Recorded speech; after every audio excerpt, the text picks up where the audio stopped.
সেমাই দিয়ে আমি কিভাবে পুডিং বানালাম এই সম্পূর্ণ ভিডিওটি দেখলে আপনারাও মাত্র কয়টি উপাদান দিয়ে ঘরে বসে সুন্দর করে নরম তুলতুলে পুডিং বানিয়ে নিতে পারবেন।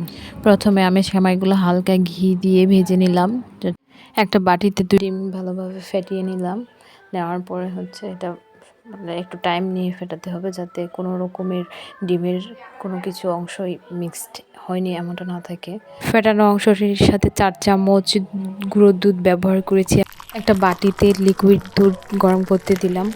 5 মিনিট ধরে আমি এটাকে পরে ঠান্ডা করছি। ঠান্ডা করার পরে যে ডিম আর হচ্ছে ডিমের যে ফেটানো অংশটি ছিল সেটার উপরে আমি হচ্ছে দুধ আস্তে আস্তে ঢাললাম এবং আস্তে আস্তে নাড়তে থাকলাম, যাতে একসাথে দুধটা মিক্সড হয়ে যায় সুন্দরভাবে। আর যত সুন্দরভাবে মিক্সড করা যাবে তত সুন্দর হচ্ছে পুডিংটা সফট হবে। পরে আমি এখানে চিনি অ্যাড করলাম, যতটুকু মানে আমার পছন্দের মতো চিনি অ্যাড করলাম। আমি যতটুকু মিষ্টি খাবো আর কি, আপনারা যেমন খাবেন ঠিক সে পরিমাণ চিনি দিবেন। চিনির সাথে এখানে আমি 4 চামচ গুঁড়ো দুধ ব্যবহার করেছিলাম। পরে আমি ক্যারামেলটা করে রাখছিলাম।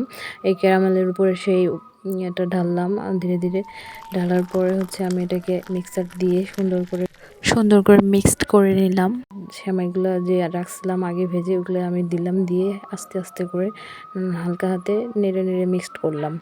মিক্সড করার পরে এটা আপনি যত টাইম দিয়ে মিক্সড করবেন তত সুন্দর করে কিন্তু এটা মিক্সড হবে। মিক্সড হয়ে গেলে এটাকে আমি তখন স্ট্যান্ড বসায় এটাকে আমি ঢেকে দিলাম, যাতে সম্পূর্ণভাবে এটার ভিতর থেকে প্রস্তুত হয়। আমি একবার ট্রাই করলাম যে কতটুকু হয়েছে, তারপর লাস্টে 10-15 মিনিট রাখার পরে এই যে সুন্দর একটা কালার আসছে। Oh my God! মাত্র কয়টা উপাদান দিয়ে কত সুন্দর একটা পুডিং তৈরি করে ফেললাম। আমরা তো অনেক ধরনের পুডিং খেয়ে থাকি, কিন্তু সেমাই দিয়ে কি, লাচ্ছা সেমাই দিয়ে কি হচ্ছে কখনো পুডিং আমরা বানাইছি?